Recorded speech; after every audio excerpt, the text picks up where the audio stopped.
The figure before us, Nathaniel, stood like a specter, shrouded in darkness, his words hanging in the air like a weight we could barely lift. The moment we'd feared for so long had arrived. The curtain had been pulled back, and the truth was no longer something we could run from. We were standing in the center of the storm we had spent so long avoiding. And Nathaniel was no longer just a part of it, he was the architect. His words rang in my ears. You were never meant to be free. You were never meant to uncover the truth. The weight of his statement pressed on my chest, suffocating me. Alyssa's voice broke through the silence. No, you're wrong. This ends now. But the certainty in her voice wavered. How could we fight someone who knew us so well? Nathaniel wasn't just the mastermind behind this entire web of manipulation. He was our mirror, showing us the dark, twisted reflection of our own weaknesses. We had trusted him once. Tell me, Claire spoke through clenched teeth, her voice raw with anger. Why now? Why reveal yourself at this moment? What's the point? Nathaniel chuckled softly, the sound of it sending a chill down my spine. You think you're the ones in control? That you've come this far on your own terms? You've been part of this game all along, Claire. The only reason you're still alive, why you've made it this far, is because you've been following the rules. And now, you're about to make the biggest decision of your lives. His eyes glimmered with something dark, something I couldn't fully comprehend. It wasn't just amusement. It was something deeper, a kind of detachment from humanity that made me want to run. Yet I was frozen to the spot. You think you're on a mission, Nathaniel continued, his voice low, almost soothing. But the truth is, you're just pawns. The truth you think you've uncovered is part of the game. Every step, every lead, every person you've met along the way, it was all staged, all manipulated. You were led here. Everything you thought you knew was a carefully crafted illusion. The weight of his words hit us all at once. We weren't just being watched, we were being steered. Every decision we made, every twist and turn, had been a part of someone else's plan. It wasn't our investigation. It was their experiment. Alyssa's face twisted in disbelief. You think you're in control? You think you can just pull the strings on all of us and we'll accept it? Nathaniel's lips curled into a smile that didn't reach his eyes. It's not about control. It's about the test. You see, there are two choices, two paths forward. And you will either make the right choice or you will fail. I felt a shiver run down my spine as the reality of the moment began to set in. This wasn't about finding truth anymore. This was about survival. And the stakes had just been raised higher than I could have ever imagined. Suddenly, the sound of tires crunching against gravel echoed in the distance. The headlights of the vehicles pierced through the trees. The other members of the team were getting closer. But we were already too far gone. Nathaniel's words held us captive in a mental prison we couldn't escape. Alyssa made the first move. We don't need to listen to you anymore. She lunged forward, her hand reaching for the weapon she kept at her side. But Nathaniel was faster. In one swift motion, he blocked her, twisting her arm with an ease that made her gasp. Stop! Claire shouted, her voice cracking. We can't fight him. Not like this. Nathaniel's eyes flashed with a strange mix of contempt and something darker. You think running is going to help? You think I don't know every move you'll make before you do it? This is how it ends. Your choices were made long before you got here. Alyssa grunted, pulling away from him, but it was clear. We couldn't win this fight. He had us outmatched, outplanned. And then it hit me. The pieces of the puzzle that had always seemed just out of reach clicked into place. Nathaniel wasn't just playing a game with us. He was manipulating us through the game. He had been watching us for so long because he wasn't just trying to control our actions. He was trying to make us choose to play along, to be the final cog in the machine. I stepped back, feeling a cold realization settle over me. We had been pawns, yes, but now we had become participants in something much larger. You wanted us to uncover the truth, didn't you? I asked, my voice trembling. So why don't you just tell us what this is? Why don't you just tell us who's behind it? Nathaniel's expression hardened. You don't get it. You were never meant to know. The truth, as you put it, is irrelevant. It's not about you finding answers. It's about you realizing you were never meant to escape. And with those words, the world seemed to shift beneath my feet.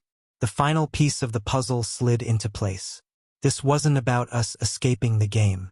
It was about whether we could accept our fate within it.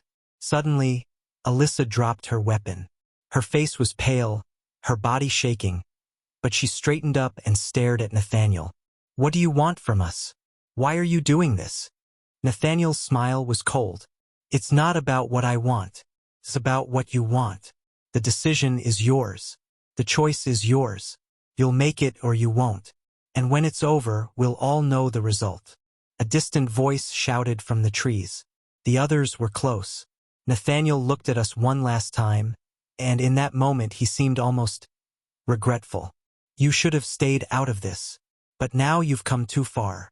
With a final glance, he disappeared into the woods, vanishing into the darkness. The sound of the engine grew louder, and the air around us grew colder. I looked at Alyssa and Claire, our faces lit by the headlights that broke through the trees. We were no longer running toward answers. We were running toward something much more dangerous, toward a truth we weren't prepared for. In the distance, we saw them, the figures emerging from the shadows, their faces obscured. The game was far from over. We had made our choice, and it was now time to face the consequences. The light from the vehicles caught the glint of something in the distance. A figure, cloaked in darkness, standing silently at the edge of the trees. Was it Nathaniel? No, this was something else. And then it hit me, the final twist. The game wasn't just about us. It was about everyone. The players hadn't just been us. They were all around us. The real question wasn't about whether we could escape. It was about what would happen when the world found out we had played this game and lost. The sun never rose the next morning, not for us. A gray haze blanketed the forest, swallowing the road and all the signs of the night before. The safe house was gone, burned to ash before backup could arrive. There was no trace of Nathaniel. No footprints. No DNA. No cameras ever caught him. It was as if he had never existed. But we knew better. We had seen his eyes, heard his voice, watched him tear apart the last fragments of what we believed to be real. And in the charred remains of that house, one thing survived: a journal. Not handwritten, not like the diary that led us here, but typed. Neatly, intentionally, as if it were meant to be read. It began with a name: Isabel Carter. The first victim, the first player, then more. Names that never made the news. People who vanished without a sound. Names we hadn't heard during our investigation. Pages of psychological breakdowns, case studies, footage logs, surveillance dates, emotional responses. Every person mentioned was tracked, tested, and observed for years. We weren't just the latest in a series, we were the final test group, the control. And suddenly everything made sense. The moments that felt too orchestrated. The leads that came too easily. The people who turned up at just the right time. We weren't solving a crime. We were participating in a simulation. We were data points in a study we never agreed to be part of. And the conclusion? Fear was never the variable. Choice was. A second file was recovered from a flash drive wedged into the floorboards of the basement. Hidden but not deeply. Like it was planted. Like it was meant to be found. Audio logs. Dozens of them. The same voice speaking into a recorder over the span of 6 years. Always calm. Always calculated. The voice belonged to someone we thought we knew. Not Nathaniel, but someone closer. Someone inside. The voice analyst confirmed it: Detective Gray. The man who assigned us the case. The man who acted like he was helping us. He was never on our side. In fact, there were no sides. Only layers, lies, and roles. The final log stopped us cold. When they reach the last safe house, they'll be close. But not close enough. That's when the system resets. That's when we erase it all. But if they break the pattern, we observe. We let it play out. They won't win. They never do. But we had broken the pattern. We'd gone off script. And the consequences, they were already unraveling. Alyssa was the first to feel it: phone bugs, car break-ins, anonymous threats, coded texts from block numbers. Claire's apartment was ransacked. My emails started disappearing. Our recordings were wiped from backup drives. Someone was actively scrubbing us from existence. Silently, systematically, and then we got the envelope. No return address. Inside only a Polaroid. Alyssa, standing in the woods, at the exact moment she pointed the gun at Nathaniel. A moment no one else should have been able to see. Written on the back, in block letters, "You're still playing." We tried going to the press, the station, federal agents. Every path ended in silence. No one believed us. Some laughed. Some warned us to drop it. Others just vanished. Claire's contact from inside the agency gone. Alyssa's old profiler mentor missing. I tried filing a full report. It was deleted before I hit send. The deeper we tried to go, the tighter the noose became. It was Claire who made the final decision. We end this. One way or another. We take it to the source. She meant going back. To the beginning. To the location of the first disappearance. The cabin in Vermont. The one that had supposedly burned down in 2013. But it hadn't. Not really. We found it. Rebuilt. Rewired. Shielded behind trees and false fencing and motion sensors. Whoever operated there didn't expect us to return. Inside we found the servers, the files, the live feeds, hidden cameras in city parks, in gas stations, in bedrooms, watching ordinary people, watching new players. The game never stopped. It only evolved. And in the center of it, one screen marked with a red dot. Active. Streaming. It was us. Being watched. Right then. In real time. A sound came from the basement. A creak. A whisper. Then silence. Alyssa gripped the recorder. Claire pulled her weapon. I opened the door. And that's when we saw it. A wall of screens. Rows of faces. Ours. But younger. Different timelines. Different scenarios. Us as victims. Us as suspects. Us as bystanders. Each version of us reacting differently. Each simulation ending in silence. This wasn't surveillance.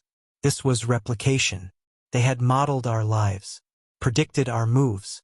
And in every scenario, the ending was the same: failure. Except one. The final screen blinked. Outcome unresolved. And beneath it, a countdown. 14 minutes and 21 seconds. We didn't know what it meant. Detonation? Upload? Shut down? But we didn't wait. We destroyed the servers. Smashed them. Burned the drives. We didn't win. But we interrupted it. Now we wait. We still don't know who's behind it. Or why we were chosen. But we do know this: someone is watching. Still. Listening. Still. And the game hasn't ended. It's just changed levels. And if you're hearing this story now, you might already be in it. This case was never about solving a crime. It was about escaping a system that doesn't want to be seen. So if you find a diary, if you hear your name in someone else's case file, if you see yourself on a screen you don't remember being filmed on, walk away, because the game doesn't need players. It makes them. End of case file. Title card. The last safe house. Fade out.